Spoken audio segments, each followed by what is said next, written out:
I am not so much a routine person, but the child, the redhead that I was trying to get to sleep is. And so I think in a backward way, I'm providing the routine that he taught me that he needed.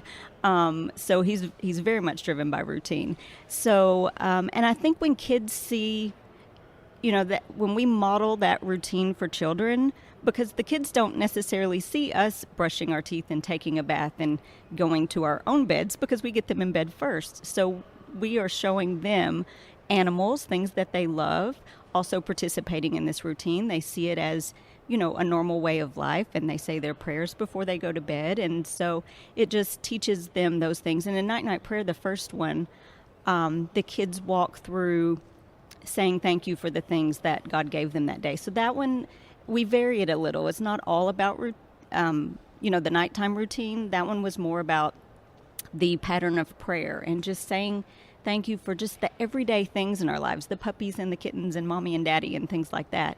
And then Farm walks through the routine, but it also teaches the kids, Night Farm, it also teaches the kids animal sounds, which is something they're learning around 18 months, 2 years of age. So they say night to the animals in their own language. They'll say moo moo cow and things like that. So they're saying night in their own language. So we try to vary it, and they're all in a motif or a setting that kids really love and engage with anyway. So we're hoping to not only provide them an entertaining story, but to build a little routine and to sort of lull them into sleep. So. And I wanted you to comment on the spiritual content. How is that woven into your books or into the series?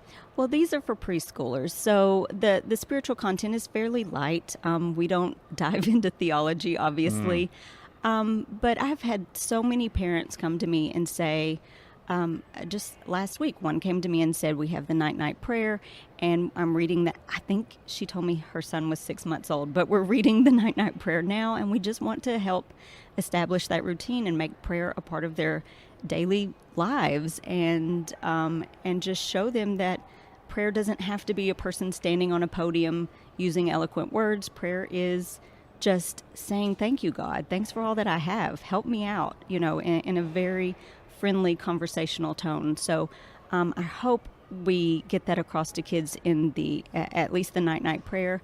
And then all of the night books end with, saying night to God. Night Train, it talks about how God watches over us while we sleep. So there's that comfort that there's something bigger than us. God is watching over us as we sleep. So that just adds another layer of comfort to that nighttime story.